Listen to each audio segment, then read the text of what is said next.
تاجدار مدنی جناب محمد اکرم صلی اللہ علیہ وسلم کے جن پر لاکھوں کروڑوں درود و سلام ہو۔ اللهم صل على محمد وعلى آل محمد كما صليت على إبراهيم وعلى آل إبراهيم إنك حميد مجيد.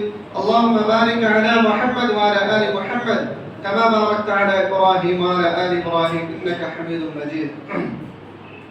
محترم سامعین کرام، حاضرین جمع و سامعات، معزز بزرگ و دوستو ماں بہنوں، اللہ سبحانہ و تعالیٰ کا لاکھ لاکھ شکر احسان ہے کہ اس باری تعالیٰ نے ہم تمام لوگوں کو جمعے کی اذان ہونے سے قبل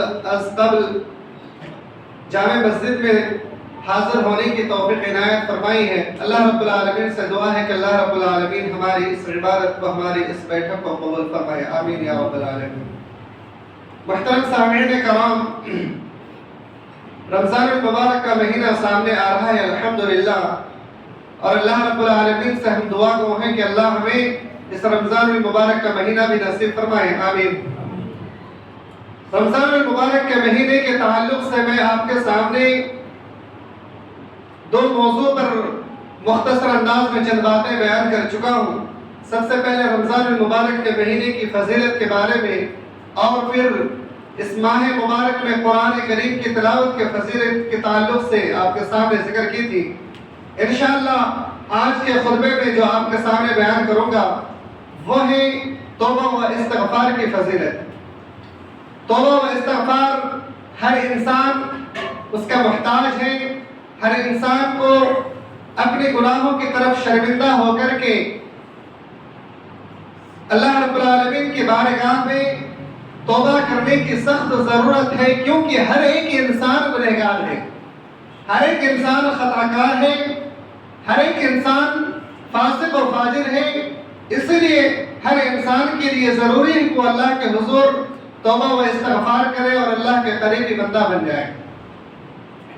اللہ کے رسول صلی اللہ علیہ وسلم ارشاد فرماتے ہیں، حضرت عبداللہ بن مسعود رضی اللہ تعالی عنہ، حضرت انس بن مالک رضی اللہ تعالی عنہ بیان فرماتے ہیں کہ اللہ کے رسول صلی اللہ علیہ وسلم نے ارشاد فرمایا، کل بنی آدم خطاؤون وخیر الخطائین التوابون۔ بنی آدم کی جتنی بھی اولاد ہیں سب کے سب خطا کار ہیں، اور ان تمام خطا کاروں میں سب سے بہتر وہ ہے جو سب سے زیادہ توبہ کرنے والا ہے۔ تو میرے بھائیوں، آدم علیہ السلام کے اولادوں کی یہ صفت ہے کہ یہ نیکیاں بھی کریں گے، وہیں پر گناہ بھی کریں گے، لیکن گناہ کر کے گناہ پر ہی موقوف نہیں رہنا ہے، اسی میں ٹھہرنا نہیں ہے، بلکہ گناہ کرنے کے بعد فوراً وہ انسان اللہ کے حضور، اللہ کے بارگاہ میں توبہ کرے اور اللہ رب العالمین سے یہ عہد کر لے کہ ہم نے جو خطا کی ہے، ہم نے جو گناہ کی ہے، یا اللہ اس گناہ سے میں شرمندہ ہوں تو اسے معاف فرما۔ اللہ رب العالمین کے حضور ہم اور آپ جتنا زیادہ توبہ کریں گے، اللہ رب العالمین ہماری عبادتوں کو اور ہماری توبہ کو اتنا ہی زیادہ وہ پسند فرماتا ہے۔ اللہ کے رسول صلی اللہ علیہ وسلم ایک دوسرے حدیث میں بیان فرماتے ہیں کہ اگر یہ انسان خطا کار نہ ہوتے، گنہگار نہ ہوتے، تو اللہ رب العالمین اس انسان کی جگہ پر ایک دوسرے مخلوق کو لا کر کے کھڑا کر دیتے اور پھر اس سے گناہ بھی کرواتے، نیکی بھی کرواتے۔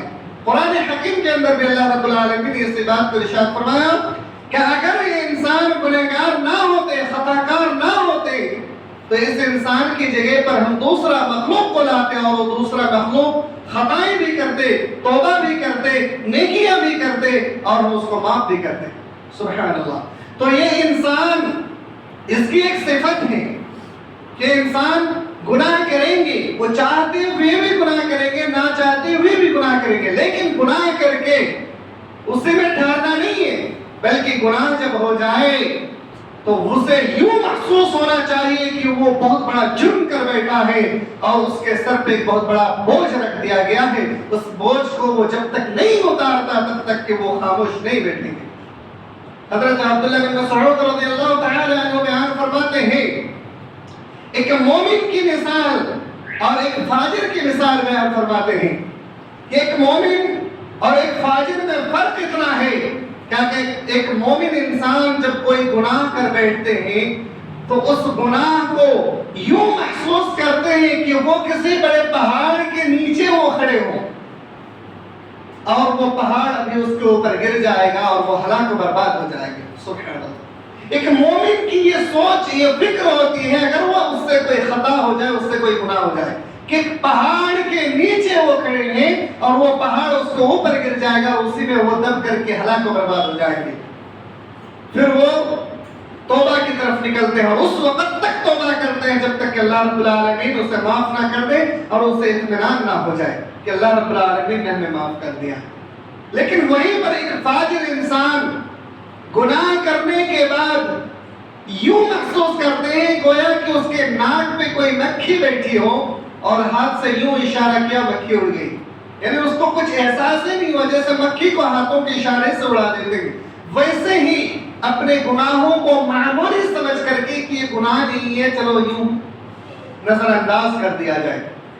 تو ایک فاجر اور ایک مومن انسان کی یہ پہچان شراخت ہے. میرے بھائیو, اسی حدیث سے آپ استدلال کر سکتے ہیں, اپنے اندر جھانک کر کے دیکھ سکتے ہیں کہ آیا آپ فاجر ہیں یا مومن ہیں. آپ کے اندر دونوں میں سے کون سی صفت ہے؟ آپ گناہ کرنے کے بعد اس گناہ سے توبہ کرنے کی رغبت رکھتے ہیں یا نہیں؟ اس گناہ کو ختم کرنے کے لیے اللہ کی بارگاہ میں آتے ہیں یا نہیں؟ حاضر ہوتے ہیں یا نہیں؟ اگر ہوتے ہیں اور اللہ کے سامنے آپ گڑ گڑاتے ہیں, شرمندہ ہوتے ہیں, تو یقیناً آپ مومن ہیں, کیونکہ آپ کو گناہ گار بن کر کے رہنا پسند نہیں ہے, آپ کے سر پہ ایک بوجھ ہے. اور اگر آپ گناہ کرنے کے بعد بھی آپ یوں ہی چلتے پھرتے رہ رہے ہیں تو سمجھ لیجیے آپ فاجر ہیں, مومن ہو ہی نہیں سکتے. میرے بھائی, یہ آسان سا فارمولہ ہے فاجر کی اور مومن کی, کہ جب وہ گناہ کر لیں تو اسے بہت بڑا بوجھ محسوس کریں, اور جب وہ گناہ کرنے کے بعد اگر وہ بوجھ محسوس نہ کرتا ہو تو انسان فاجر ہی ہو سکتا ہے. میرے بھائیو, آج کے اس دور میں آپ مسلمانوں کے حالات پر ذرا نظر اٹھا کر کے دیکھیے. مسلمانوں کی کیا حالات ہیں؟ مسلمان کلمہ طیبہ کے اقرار کرنے والے بھی ہیں, کلمہ طیبہ کی شہادت دینے والے بھی ہیں, لیکن اس کی کلمہ شہادت اور کلمہ طیبہ کی شہادت دینے سے کیا فائدہ؟ میرے بھائیو, ایک طرف زبان سے تو وہ کہہ رہے ہیں کہ ہم نے کلمہ طیبہ کا اقرار کیا ہے, ہم نے دل سے اسے تسلیم بھی کیا ہے, ہمارے آخری نبی جناب محمد رسول اللہ صلی اللہ علیہ وسلم ہے, ہمارے ایک ہی رب ہے وہ اللہ رب العالمین ہے. لیکن یہ زبان سے آپ نے اقرار کر لیا, دل سے تصدیق بھی کر لیا, لیکن آپ کی عمل کیا ہے؟ آپ کی عمل یہ بتلا رہی ہے, آپ کا چلنے پھرنے کا انداز سے بتلا رہی ہے کہ آپ اپنے زبان سے جھوٹی گواہی دی ہے اور آپ اپنے دل سے تصدیق نہیں کی ہے, لیکن لوگوں کے سامنے صرف چلتے پھرتے بول رہے ہیں کہ ہم نے دل سے تصدیق کی ہے اور ہم مسلمان ہیں, مومن ہیں. میرے بھائیوں, بہت سارے مسلمانوں کے اندر ایسی عبادتیں ہیں جن کو وہ حقیقی عبادت سمجھ کر کے وہ عبادت کرتے ہیں, لیکن حقیقت میں اللہ رب العالمین کی نزدیک وہ عبادت قابل قبول ہے ہی نہیں. بہت ساری ایسی عبادات ہیں جسے اللہ کے رسول صلی اللہ علیہ وسلم نے فرمایا کہ جو میں نے بتلایا ہے اس کے علاوہ اگر کوئی بھی دین کے اوپر عمل کیا جائے وہ بدعت ہے. کل بدعت ضلالہ, ہر وہ نئی بات, ہر وہ نئی چیز جو شریعت میں قرآن و حدیث میں نہیں ہے, اگر لوگ اپنی طرف سے زائد ایڈ کر کے اس میں شامل کر کے عمل کرتا ہے تو وہ بدعت ہے, چاہے آپ کے نزدیک کتنا ہی بہتر ہی کیوں نہ ہو جائے. اللہ کے رسول صلی اللہ علیہ وسلم نے ہمیں اور آپ کو تہجد کی نماز 8 رکعت پڑھنے کے بارے میں ترغیب دلائی ہے, 8 اور 3 11. اگر ہم اس سے فاضل پڑھتے ہیں تو یہ تو بدعت ہے, کیونکہ تہجد اتنا ہی پڑھنا ہے, لیکن نوافل نماز پڑھنے کے بارے میں اللہ کے رسول صلی اللہ علیہ وسلم نے فرمایا 2 رکعت آپ چاہے جتنا بھی پڑھ سکتے ہیں. میرے بھائیوں, 5 وقت کی نمازیں فرض ہیں, اگر آپ نے 5 کے بجائے 6 وقت کی نماز پڑھ لی تو یہی تو بدعت ہے. نماز پڑھ رہے ہیں لیکن اللہ نے آپ کو حکم نہیں دیا ہے, جتنا آپ اللہ نے حکم دیا اس سے زیادہ اگر آپ کر رہے ہیں تو یہ بدعت ہے میرے بھائیوں, اور اللہ رب العالمین کو یہ چیز پسند نہیں ہے. میرے بھائیوں, اس طریقے سے اور بھی کئی ساری عبادات ایسے ہیں جو انسان روزمرہ زندگی میں عمل میں لا رہے ہیں لیکن شریعت سے اس کا کوئی تعلق نہیں ہے۔ میرے بھائیو، اسی لیے ان تمام تر عبادات کو ایسے ہی کرنا چاہیے کہ اللہ کے رسول صلی اللہ علیہ وسلم نے اس کی تصدیق کیا ہو، اس کو کیا ہو، اور صحابہ کرام کو بتلایا ہو کہ یہ اللہ رب العالمین کا حکم ہے، اسی پر عمل کرنا ہے۔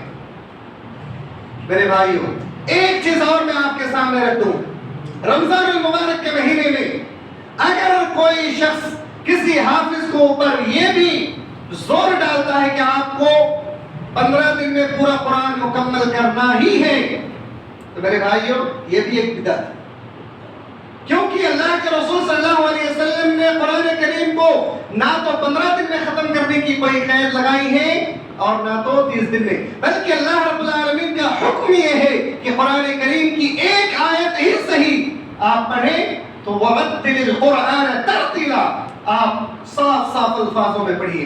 ایک صحابی رسول اللہ کے رسول صلی اللہ علیہ وسلم کی خدمت میں حاضر ہوتے ہیں، اللہ کے رسول صلی اللہ علیہ وسلم، میں قرآن کو ایک دن میں ختم کرنے کی طاقت رکھتا ہوں۔ اللہ کے رسول صلی اللہ علیہ وسلم نے فرمایا نہیں، تم کم سے کم 10 سے 15 دن لگاؤ۔ کہا نہیں اللہ کے رسول، اس سے بھی کم۔ آپ صلی اللہ علیہ وسلم نے فرمایا 7 دن۔ فرمایا نہیں، اس سے بھی کم، اللہ کے رسول مجھے مہلت دیجیے۔ پھر آپ صلی اللہ علیہ وسلم نے فرمایا کم سے کم 3 دن۔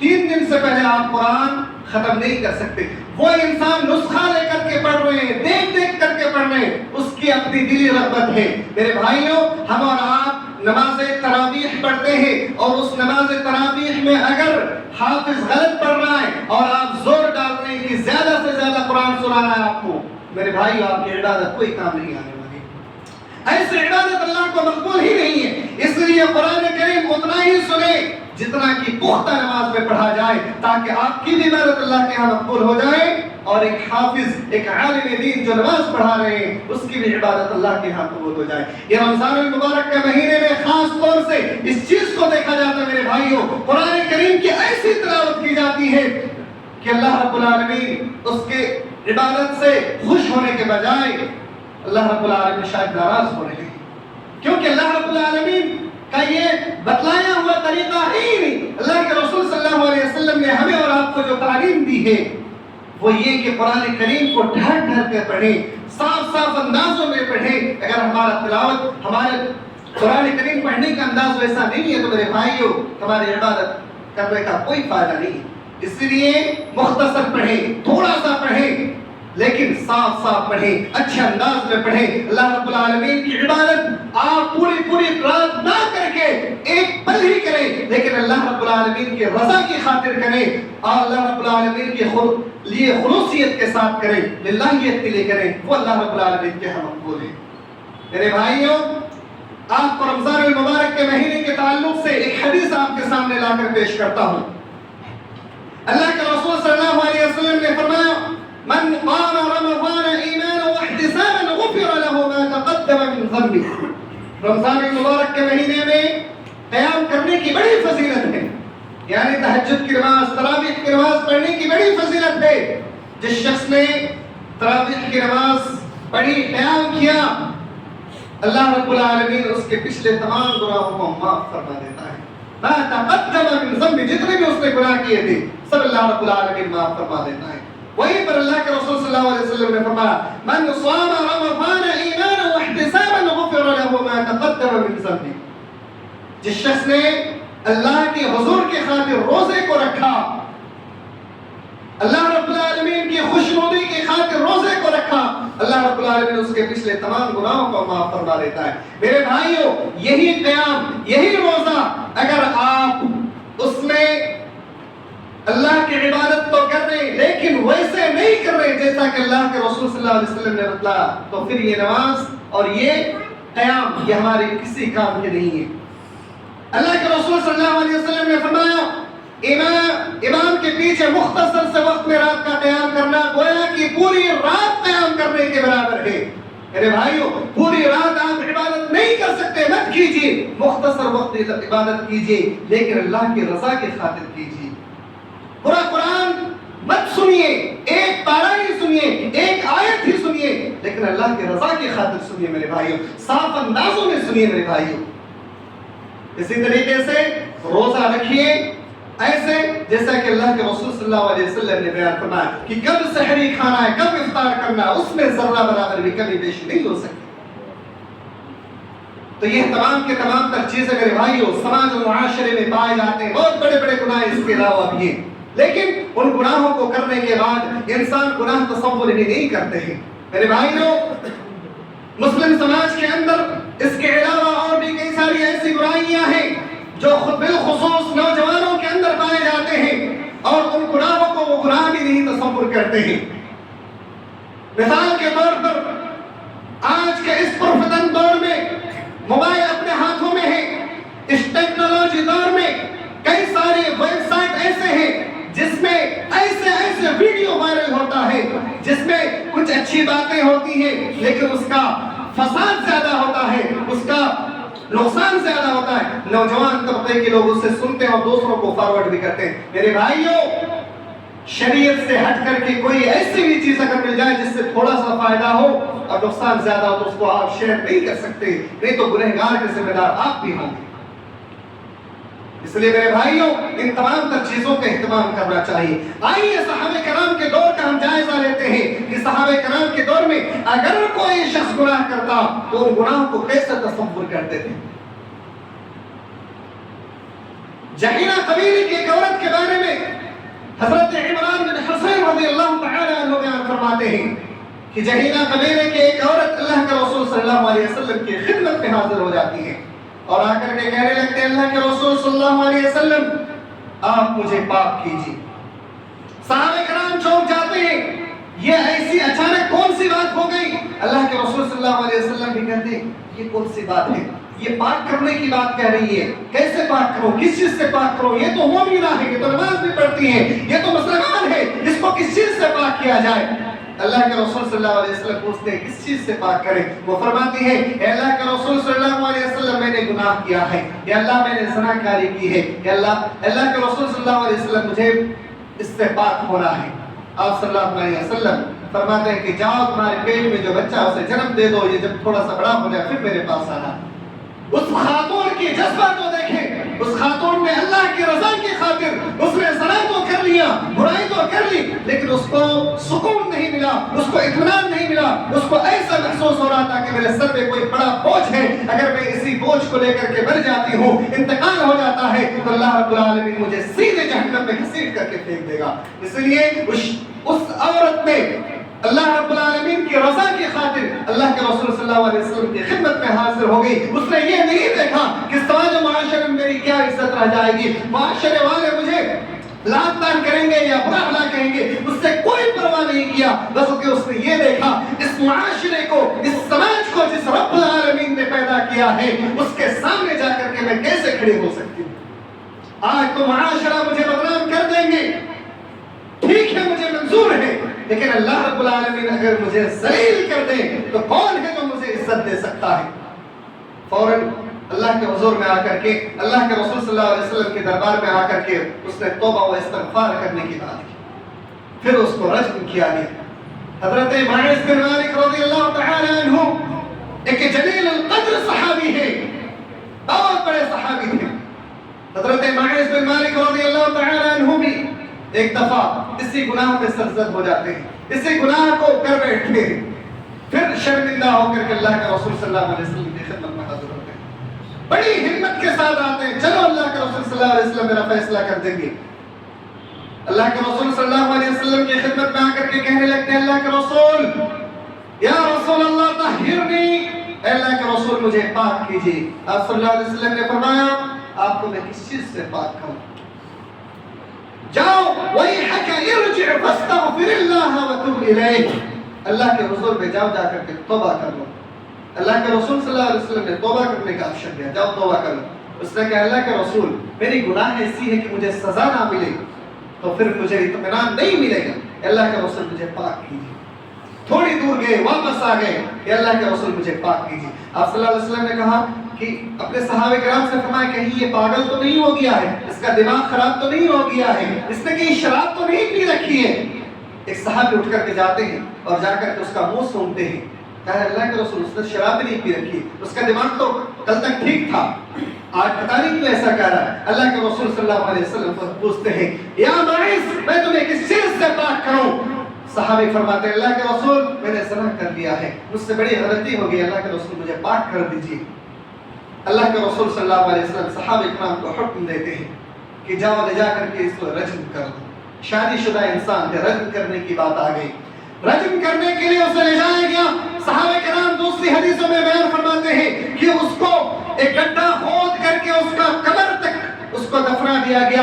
جب صحابہ کرام اسے پتھروں سے مارنے لگے تاکہ اس کو رجم کر دیا جائے، وہ اٹھ کر کے بھاگنے لگے، تھوڑی دور چلے گئے، پھر اس کو پتھروں سے مار مار کر رجم کر دیا گیا۔ لیکن اس کو چوٹ کی وجہ سے کچھ دور بھاگنا تو چاہے، لیکن اس کے دل میں اللہ کا خوف تھا، اس کے دل میں اللہ رب العالمین کی خشیت تھی کہ اللہ رب العالمین کی بارگاہ میں جا کر کے میں کیسے منہ دکھاؤں گا، اللہ رب العالمین اگر مجھے ذلیل کر دے تو پھر کون ہے مجھے عزت دینے والا۔ لہذا اس نے اس تکلیف کو برداشت کرنا پسند کیا، لیکن اللہ رب العالمین کی بارگاہ میں جا کر کے ذلیل و رسوا ہونا پسند نہیں کیا۔ اس نے جب توبہ کیا، انتقال ہو گیا، اور پھر جب اللہ کے رسول صلی اللہ علیہ وسلم اس کے نماز جنازہ پڑھاتے ہیں، اس کے کچھ دنوں کے بعد آپ صلی اللہ علیہ وسلم فرماتے ہیں اے میرے ساتھیوں، اپنے اس بھائی کے لیے استغفروا لماعز بن مالک، اپنے اس بھائی کے لیے استغفار کرو۔ میرے بھائیوں، اس ماعز بن مالک نے ایسے توبہ کی ہے، ایسے توبہ کی ہے کہ اگر ایک امت کے لیے، چند ایک قبیلے کے لیے اگر اس کو تقسیم کر دیا جائے تو اس کے لیے کافی ہو جائے۔ سبحان، یہی الفاظ جہینہ قبیلے کی عورت جب آئی تھی، اس کے لیے اللہ کے رسول صلی اللہ علیہ وسلم نے فرمایا تھا کہ اگر مدینہ کے 70 افراد میں تقسیم کر دیا جائے تو بھی اس کے لیے کافی ہوگا۔ اس نے ایسی توبہ کی ہے۔ ایک اور واقعہ ملتا ہے، حضرت ماعز بن مالک رضی اللہ تعالی عنہ جس عورت کے ساتھ بدکاری کیا تھا، اس کا بھی جذبہ دیکھیے میرے بھائیوں۔ کہا کہ جس کے ساتھ میں نے گناہ کیا وہ تو توبہ کر کے اللہ کے بارگاہ میں عزت والا بن گیا، سزا اسی دنیا میں پانا پسند کیا، تو میں بھلا جہنم میں کیوں جاؤں؟ میں نے بھی تو اسی کے ساتھ برائی کی تھی، چلو میں بھی چلتی ہوں اللہ کے رسول صلی اللہ علیہ وسلم کے پاس۔ وہ بھی آ کر کے کہنے لگتے اللہ کے رسول مجھے پاک کیجیے۔ کیا ماجرا ہے، اتنا جذبہ۔ پھر آپ صلی اللہ علیہ وسلم بھی اسے وہی حکم دیتے ہیں، لمبی حدیث ہے، وہی حکم دیتے ہیں، اس کو بھی رجم کر دیا جاتا ہے۔ اس کا ایک چھینٹا جب حضرت خالد بن ولید رضی اللہ تعالیٰ عنہ ایک پتھر اٹھا کر کے اس کے چہرے پہ مارتے، اس سے خون نکل کر کے حضرت خالد بن ولید کے چہرے میں آ کے گرتا ہے۔ حضرت خالد بن ولید اس سے برا بھلا کہنے لگتے ہیں۔ آپ صلی اللہ علیہ وسلم روک دیتے ہیں خالد رک جاؤ رک جاؤ، اس کی توبہ ایسی توبہ ہے کہ اس کو اگر لوگوں کے اندر تقسیم کر دیا جائے تو اس کے لیے کافی ہو جائے گا۔ تو صحابہ کرام کا جذبہ دیکھیے میرے بھائیوں۔ صحابہ کرام جب کوئی بڑا گناہ کر لیتے، اللہ کے رسول صلی اللہ علیہ وسلم کی خدمت میں حاضر ہوتے، کہتے اللہ کے رسول ہم نے گناہ کی۔ یہ تو زناکاری کی گناہ میرے بھائیوں، یہ تو بہت خطرناک گناہ ہے۔ معمولی سی بات، چھوٹی سی بات، اللہ کے رسول صلی اللہ علیہ وسلم کے سامنے اگر کسی نے اونچی آواز میں بات کر لی اور پھر آیت نازل ہو گئی یا ایھا الذین آمنوا لا ترفعوا اصواتکم فوق صوت النبی، اے ایمان والو نبی کی آواز سے اپنی آواز کو بلند مت کرو۔ صحابہ کرام اپنے گھروں میں چھپ کے رونے لگے کہ ہم نے تو گناہ کیا ہے، ہم نے ایسے گناہ کی ہے۔ اللہ کے رسول صلی اللہ علیہ وسلم کی آواز سے اپنی آواز کو بلند کیا، ہمارا سارا اعمال سارے برباد ہو گئے۔ آپ صلی اللہ علیہ وسلم سے نظریں نہیں ملا پا رہے تھے، صرف اس بنیاد پر کہ آپ صلی اللہ علیہ وسلم سے اپنی آواز کو اونچی بول بیٹھے۔ یہ آیت نازل ہونے کے بعد اپنے اپنے گھروں میں چھپ کے روتے تھے۔ پھر آپ صلی اللہ علیہ وسلم نے ایک ایک کر کے بلایا اور کہا کہ تم نے توبہ کیا ہے، اللہ نے تمہیں معاف کر دیا ہے۔ توبہ کرنے کے بعد کوئی اور گناہ باقی نہیں رہتا۔ ایسے بھی صحابہ کرام تھے میرے بھائیوں، ان لوگوں نے آ کر کے اللہ کے رسول صلی اللہ علیہ وسلم کے پاس آ کر کے کہنے لگے اللہ کے رسول، اللہ رب العالمین پتہ نہیں ہمیں معاف کرے گا یا نہیں، ہم نے ایسی گناہ کی ہے کہ ہمیں خود توبہ کرنے سے شرمندگی محسوس ہوتی ہے۔ دنیا میں کوئی ایسی گناہ ہے ہی نہیں جس کو ہم نے نہ کیا ہو، زناکاری، بدکاری، قتل غاری اور ڈاکہ زنی، ہر طرح کی گناہ ہم نے کر لیا ہے۔ ہم کیا کر سکتے ہیں؟ اس کے بارے میں بھی اللہ نے آیت نازل فرما دی فرمایا لا تقنطوا من رحمت اللہ، اللہ کی رحمت سے نا امید مت ہونا، ان اللہ یغفر الذنوب جميعا، اللہ رب العالمین تمام گناہوں کو معاف کرنے والا ہے۔ میرے بھائیوں، صحابہ کرام اللہ کے رسول صلی اللہ علیہ وسلم کے پاس آ کر کے توبہ کرنے لگے، اللہ نے ساری خطاؤں کو معاف فرما دیا۔ یہی سیم حکم ہمارے لیے ہے، وَتُوبُوا إِلَى اللَّهِ جَمِيعًا۔ میرے بھائیوں، وَتُوبُوا إِلَى اللَّهِ جَمِيعًا، اللہ کے دربار میں آپ توبہ کیجئے، اللہ آپ کے توبہ کو ضرور قبول فرمائے گا۔ اس لیے ضرورت ہے میرے بھائیوں، ہم اور آپ گنہگار ہیں، خطا کار ہیں، ہم نے کئی ساری ایسی گناہیں کی ہیں جس پر ہم خود شرمندہ ہیں، کسی دوسرے کے سامنے کہہ نہیں سکتے، اگر کہیں گے تو پھر وہی خیال، سماج معاشرہ ہمیں کیا کہے گا، ہمیں برا بھلا کیا کہے گا، ہمیں بدنام کریں گے، ہمارا سارا خاندان تباہ و برباد ہو جائے گا، سارے لوگ بدنام ہو جائیں گے، فلاں قبیلے کے انسان، فلاں خاندان کے انسان ایسی گناہ کی تھی۔ میرے بھائیوں، دنیا والے بدنام کر رہے ہیں، کرنے دیجئے، اگر آپ نے گناہ کیا ہے اللہ کے دربار میں توبہ کیجئے، اللہ نے اگر ذلیل کر دیا تو آپ کہیں کا نہیں رہیں گے، دنیا میں بھی ذلیل، آخرت میں بھی ذلیل۔